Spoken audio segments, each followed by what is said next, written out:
Abenshi kugeza uyu munsi mufite amatsiko munagira amatsiko kumenya ibyihariye ku muryango w'umukuru w'igihugu cy'u Rwanda, ariko mukibaza cyane cyane kuri bamwe ku bandi mwibaza ubundi ni bantu ki, cyane cyane abaurimo batajya bajya mu itangazamakuru inshuro nyinshi. Nk'uyu munsi hari bamwe rero bagiye bibaza ariko se ubundi ndibaza ikibazo kijya giti ubundi umugabo washatse umukobwa wa perezida wa Repubulika y'u Rwanda Paul Kagame Ange Kagame Bertrand Ndengeyingoma ni muntu ki. Dore ko ari benshi bagiye bibaza iki kibazo ku buryo hari abashitse amakuru bakayabura neza burundu, bagashaka ibimuvugwaho ase yaba yaravukiye he, ariko se nanone yaba yarakuriye hehe, bahuye gute, ariko se byinshi bibaza. Rero uyu munsi nagerageje gutegura bimwe byihariye ku buzima bwe kugira ngo mbyegeranye ubundi nawe uze gusobanukirwa kimwe n'andi bose bakiri mu rushishiro batarasobanukirwa bataramenya ngo ni muntu ki. Dore ko minsi yashize ubwo Perezida wa Repubulika y'Igihugu cy'u Rwanda Paul Kagame yamamazaga yagiye agaragara cyane cyane mu bikorwa byo kwamaza umukandida wa FPR inkotanyi, ariko n'ubundi agaruka mu itangazamakuru, agaruka nk'umuryango wihariye cyane kandi umuryango bigaragara ko wishimiye bidasanzwe, ariko bibaza bati ubundi ni muntu ki wagize gutya agashakana cyagakwa umukobwa w'umukuru w'igihugu, akomoka he, yavutse ryari, ariko se ubundi ninde, avuka kwande. Nano byose wibaza rero uraza kwisobanukirwa uyu munsi muri kiganiro cy'uyu munsi, uraza kumenya byose watekerezaga ugifite ibibazo, ariko byose urabonera ibisubizo uyu munsi. Cyangwa se nuko natwe ukadukurikira ukaje gusobanukirwa rero uyu munsi makanya gusa bigaruka byose kandi nanabisesengure neza. Thank you. I'll start with CBDC as well.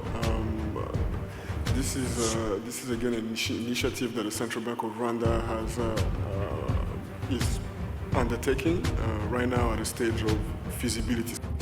Reka ubundi tugiye ku kinyamakuru gito cyane cyitwa Trading News. Ni akanyamakuru gato cyane kandikira mu Rwanda, ariko ntaho kazwi cyane, gusa aya makuru no twayakuyeho kanditse ku itariki 29 z'ukwa 12 na 18. Nagerageje gusura inyuma ngo ngiye kubireba. Ndetse gati Bertrand Ndengeyingoma asabye akanakwa Ange Kagame ni muntu ki. Bertrand Ndengeyingoma bakunze kwita Bill wasabye akanakwa Ange Kagame ni umusore w'imyaka 23 hari muri 2018, ariko ngo ni 2024, bivuze ko afite imyaka 32 y'amavuko. Yakuriye i Kigali mu Rwanda, ari naho rero yatangira ubuzima bw'ishuri ku inshuro ye ya mbere.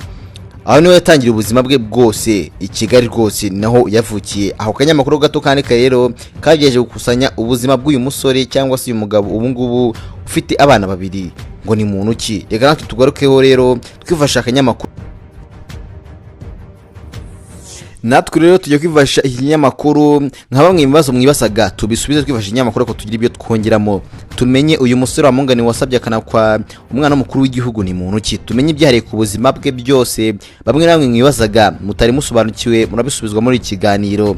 Ubundi tumenye ni muntu cyo yavukiye yakuriye kugeza ubwo ageze uyu munsi ari umugabo w'abana babiri.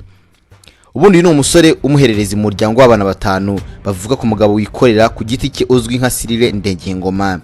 Bertrand Ndengeyingoma kuva akiri umwana muto yiranzwe no kugira ishyaka ryo kwiga, ndetse akenshi mu mihigo ye iyo yaganiraga na bagenzi be yagaragazaga ko afite intego yo kuziga muri Leta Zunze Ubumwe za Amerika, akagira ikirenge mu cyabakuru be barangije amasomo yabo muri kaminuza ya Atlanta. Urugendo rwo kwiga yaruhereye mu Rwanda mu ishuri ry'Ababiligi riri mu mujyi wa Kigali mu gihe kingana n'imyaka 13 yose. Nyuma yaho gusa yaje kugira imbamutima mu masomo yo kwiga ibijyanye na siyanse, yifuza ko ari byo yanakomeza kwiga muri kaminuza izwi nka Massachusetts University of Technology.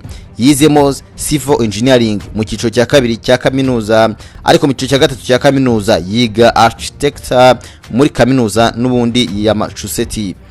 Ndengeyingoma rero Bertrand yabaye umuyobozi wungirije vice president wa kaminuza ya Massachusetts Institute of Technology MIT Undergraduate Association UA, avugira abanyeshuri bari bayirimo barenga ibihumbi 4. Bertrand Ndengeyingoma yarangije icyiciro cya kabiri cya kaminuza yigamo ibijyanye na civil engineering, ari nabwo yaboneyeho umwanya wo gutangira gukora ubushakashatsi butandukanye mu bijyanye na siyanse. Uyu musore ubwo yagarukaga mu Rwanda amaze kurangiza amasomo ye yatangiye ibikorwa bye byo gushaka uburyo yateza imbere umujyi no gushaka uburyo yabikora mu buryo bugezweho. Mwe afite impamyabumenyi mu cyiciro cyitwa urban planning.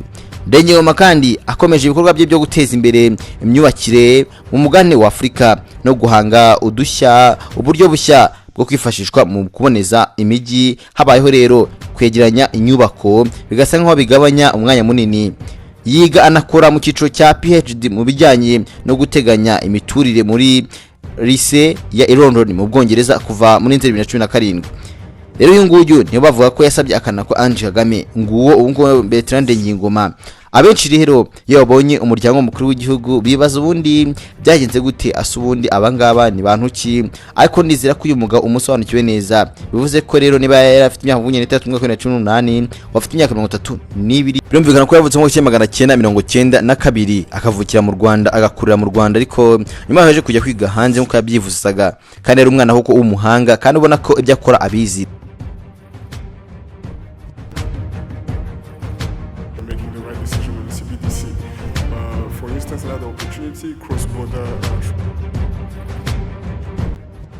Dore ko yari afite intego yo kuziga muri Leta Zunze Ubumwe za Amerika kimwe n'abakuru be bose bamubanjije nabo bize hanze biga muri kaminuza ya Atlanta, ariko kugeza uyu munsi arikorera, ariko nanone afite umwanya wihariye muri banki nkuru y'igihugu cy'u Rwanda. Dore ko mu minsi ishize yitabiriye n'inama y'abahuza bikorwa ndetse n'uburyo amafaranga akoreshwamo mu bijyanye na economy. Yize ibintu byinshi bitandukanye rero, ariko niyo washatse umukobwa w'umukuru w'igihugu. Ndakeka basobanukiwe abenshi mwajyaga mwibaza ibibazo byinshi kuno muryango, mukibaza cyane cyane kuno mugabo ni muntu ki, akomoka ese ubundi simo byara ninde. Dore ko yitwa Ndengeyingoma, ni umushoramari wikorera cyane ku giti cye kandi ufite ubucuruzi buri hejuru kuri rwo hejuru kandi ugezweho kandi ufite n'amafaranga. N'abakiri make yabikorera nawe rero nuko yateye ukenge mu cyabakuru be, ndetse kandi n'igirenge mu cyase ko nawe afite byinshi akora bya business bitandukanye. Rero nakeka bamwe rero bajyaga bibaza ubundi ni muntu kimusobanukiwe, ariko nanone hari benshi bagiye baza ku muryango w'umukuru w'igihugu. Benshi rero mujye mwibaza kuno muryango, mujye mwareka muri comment mutubwire uko mubishaka nuko mubyumva, kuba mushaka kugira mugira ibyo mumenya byiciza mubibona kandi mubonere ku gihe, mubone amakuru agezweho. Gusa byose niyo mpamvu twiyemeje kugira ngo tubikugezaho kubera ko bikereye nyine. Rero gusa rero ujye wandika muri comment tubwire ngo ndifuza ko mwanganitse kuri uyu muntu ukamugaruka nkabasha kumenya byihariye, dore ko ntamuzi. Ibi byose rero tubikugezaho gatanu gatanu. Understanding the opportunities that CBDC can bring to the table, but also looking at the risks as well.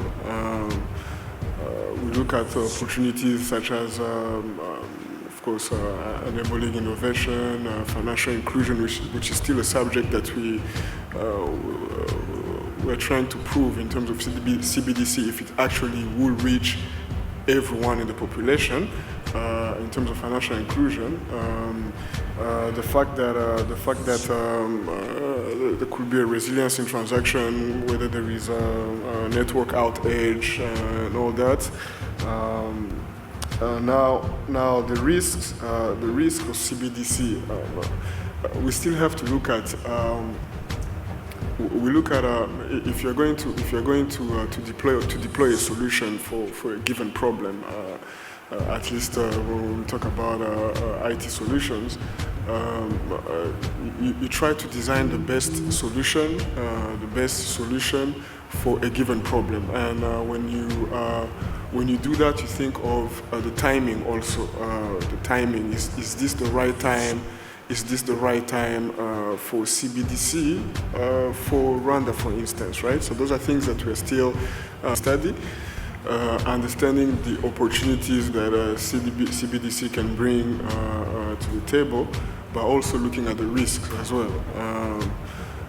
We look at opportunities such as, of course, enabling innovation, financial inclusion, which is still a subject that we're trying to prove in terms of CBDC if it actually will reach everyone in the population. In terms of financial inclusion, the fact that there could be a resilience in transaction, whether there is a network outage and all that. Now the risks of CBDC, we still have to look at.